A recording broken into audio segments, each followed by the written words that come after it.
大家好，我是安康百惠的李安然，今天想先请大家想象一个场景，您拿着10年有效签证、备足现金，带着返程机票，甚至还有国内的高额退休金证明，是不是觉得过关时拿9稳？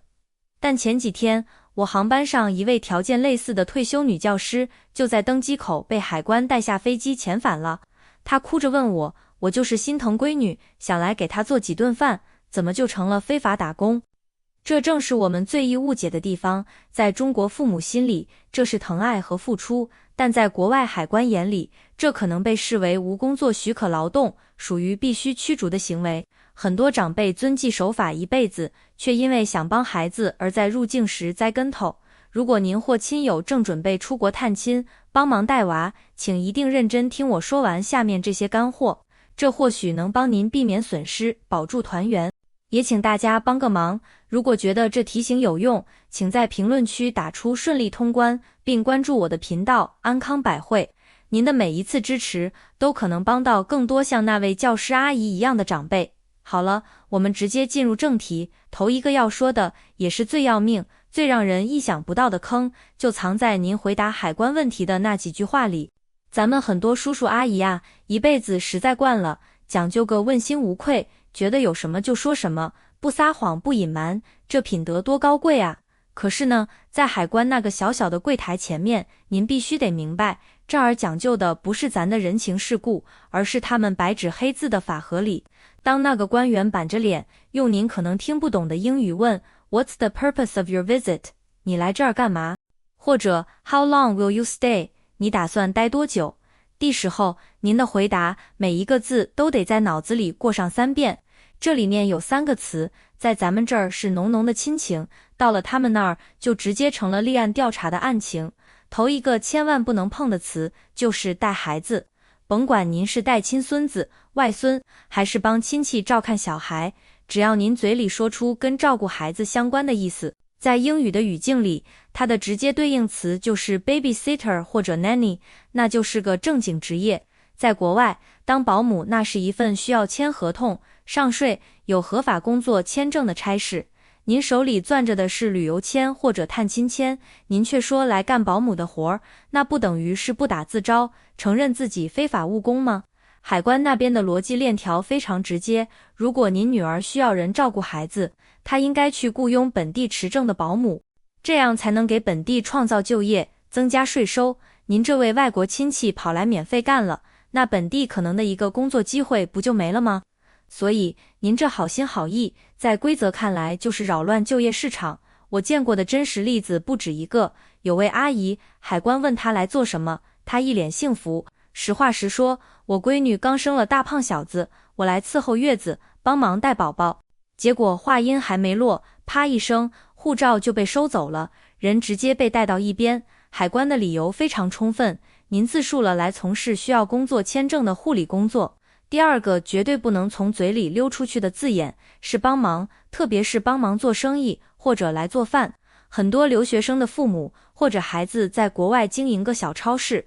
开个中餐馆的，心里想着自家孩子的买卖，我去探亲的时候顺手搭把手，洗碗扫地收收钱，或者一大早帮着炸炸油条包包包子，这算什么？我又不拿工资，就是心疼孩子，帮衬一下家里。我告诉您，这想法千万要打住。从法律角度看，只要您出现在了商业经营场所，并且身体力行地干了活，无论您口袋里有没进1分钱，海关都有充足理由认定您是在工作。我有个朋友的父亲特别勤快，去儿子餐馆吃饭，看见后厨忙，就默默坐在角落剥了一下午蒜。结果正巧碰上移民局抽查，老爷子直接被圈定为非法劳务，尽管他1分钱报酬没拿，还是被勒令遣返。还有一种常见情况，阿姨跟海关官员说，我来给我闺女一家子做饭，打扫打扫家里卫生。这时官员很可能会追问一句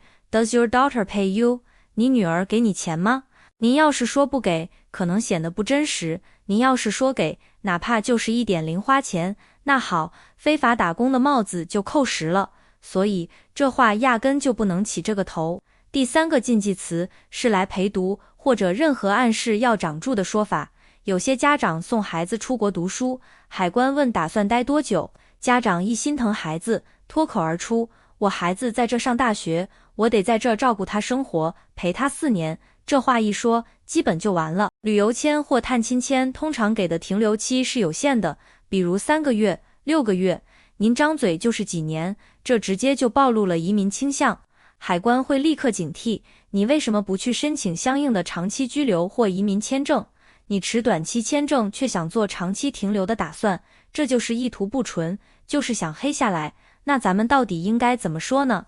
李安然给您2个金光闪闪的关键词，您牢牢记死了。第一个是探亲，第2个是旅游。官员问您来干什么，您就清晰肯定地说，我是来探望我女儿一家人的，或者我和老伴来度假旅游，打算去几个著名景点看看。英语要是说不利索，就记住2个最简单的词 visit 访问和 tourist 游客，咬定这个核心目的不放松。至于过了海关，进了家门，您是想含饴弄孙享受天伦之乐，还是想大展厨艺给全家做一桌满汉全席？那是您家庭内部的亲情和家务事，海关管不着，但在那个柜台前，所有的帮忙和照顾都必须烂在肚子里。说完了怎么回答这个问题，咱们再来看第2个大坑，这个坑跟钱有关。不少朋友知道，出国现金不能带太多，怕被查，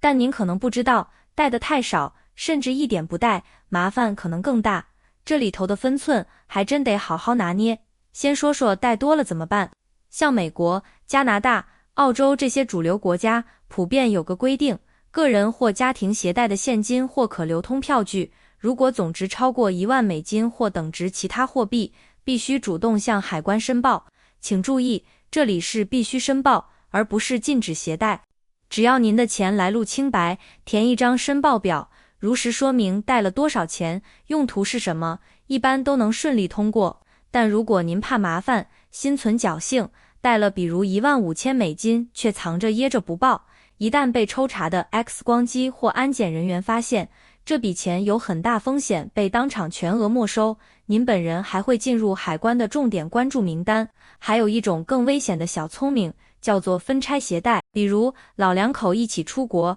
总共带了18000美金，想着每人兜里装9000，谁都没超过1万，就不用申报了。这在海关眼里叫做 structuring， 属于故意规避申报的行为，甚至可能涉嫌洗钱嫌疑。只要你们是一家人或同行者，海关就会将你们携带的现金总额合并计算。一旦发现这种分拆行为，处罚往往更加严厉。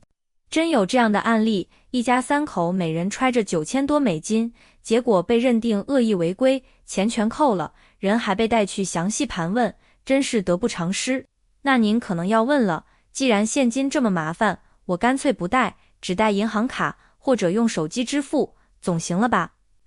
也不行，如果您身上1分钱现金都没有，海关同样会起疑心。他们的逻辑很现实，你来我们国家旅游，总要坐车，买瓶水，吃个饭吧。很多地方，尤其是小镇、集市或者偏僻景点，可能根本不支持中国的移动支付，刷信用卡也可能不方便。你身无分文，怎么进行最基本的消费？那你是不是打算来了之后立刻非法打工赚钱，或者完全依赖子女朋友生活，可能成为我们社会的公共负担？我就见过一个年轻小伙子，背着背包就来旅游了，浑身上下就一张信用卡和几十块零钱。海关官员问他，你计划旅行2周，这点钱怎么够？他回答说，我可以用卡。官员让他出示信用卡的余额或消费能力证明，他又一时拿不出来。结果海关怀疑他旅行的真实性，觉得他可能有其他非法目的，虽然最后没遣返，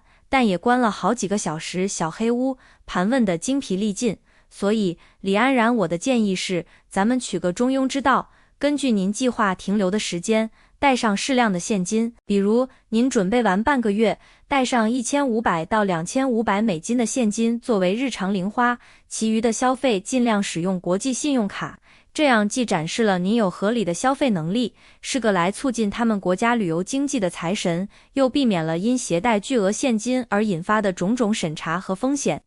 接下来这第3个坑是随着科技发展新冒出来的，很多人还没意识到它的厉害，那就是您的手机和社交媒体。现在的海关权力范围可大了，他们有权在边境检查您的电子设备，包括手机、笔记本电脑、平板电脑，特别是咱们华人几乎人人都用的微信聊天记录。您别觉得这是侵犯隐私，在边境线上，国家安全和执法权常常是优先于个人隐私权的。很多留学生和年轻访客就在这上面吃了大亏。海关如果觉得您有任何可疑之处，会直接要求您解锁手机，然后他们要么找懂中文的官员，要么用翻译软件仔细筛查您的聊天记录。他们搜什么，就搜那些敏感词，比如打工、兼职、赚钱、办身份、挂靠、不回来了、留下。如果您在跟朋友聊天时说过，这次去试试看能不能找个零工，或者开玩笑说，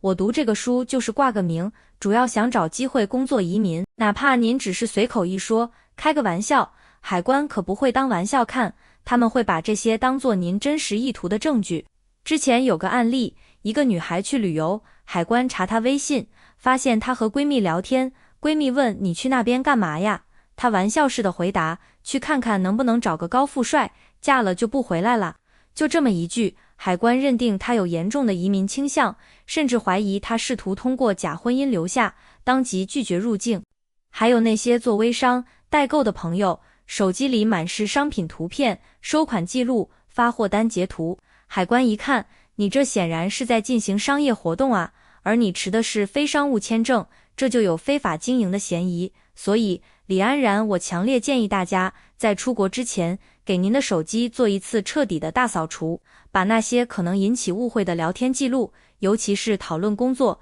金钱、移民的，删除干净。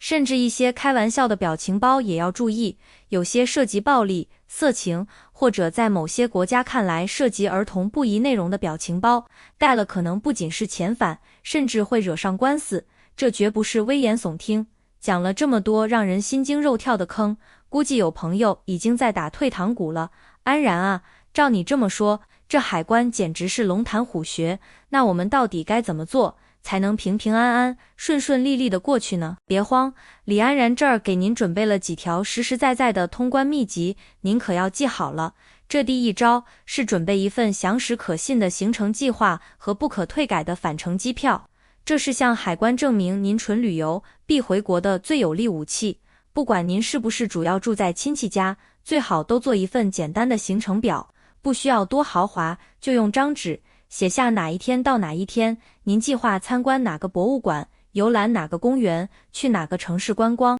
如果住女儿家，就把女儿家的地址、电话工整地写在旁边。最关键的是，一定要提前买好回程机票，并且把电子行程单打印出来，和护照放在一起。很多长辈被怀疑想黑下来，就是因为只有去的票，没有回的票。海关会想，你连什么时候离开都没计划，是不是压根就没打算走？所以，一张确定的返程机票，就像一颗定心丸。他大声告诉海关，我在国内有家有业有牵挂，我就是来短暂游玩探亲的，时间一到我立刻就走，你们这地方我想常住还得考虑考虑呢。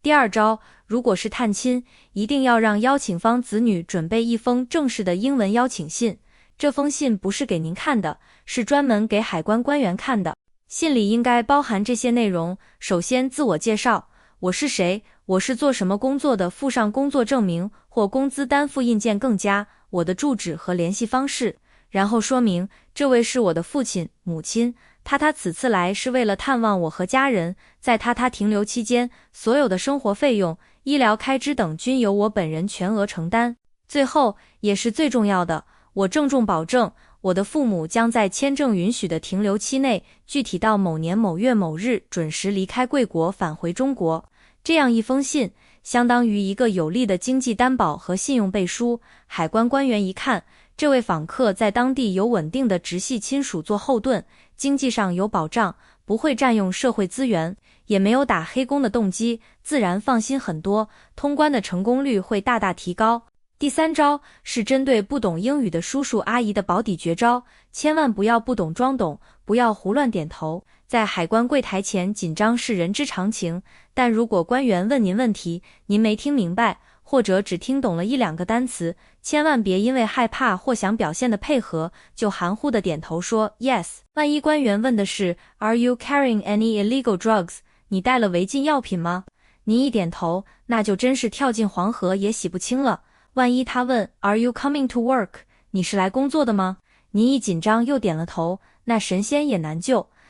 正确的做法是，当您发现自己听不懂时，立刻礼貌地摇头，然后用清晰的中文说，抱歉，我不懂英语，我需要一位中文翻译协助。您甚至可以提前准备一张小卡片，上面用英文写着 I'm sorry, I don't speak English. Could you please provide a Chinese interpreter? 对不起，我不会说英语，能否请您提供一位中文翻译？根据法律，海关有义务为您提供翻译服务，这是您的权利，哪怕这个过程会让通关速度慢一点，也远比因为语言误会而被关进询问室，甚至被拒绝入境要强10000倍。等翻译来了，您再心平气和、清晰无误地传达您的真实目的，探亲或旅游。记住，过海关时，眼神要坦然，姿态要放松，咱们手续齐全，目的正当，没什么好心虚的，就要拿出这份理直气壮的底气来。另外，再额外提醒一个细节，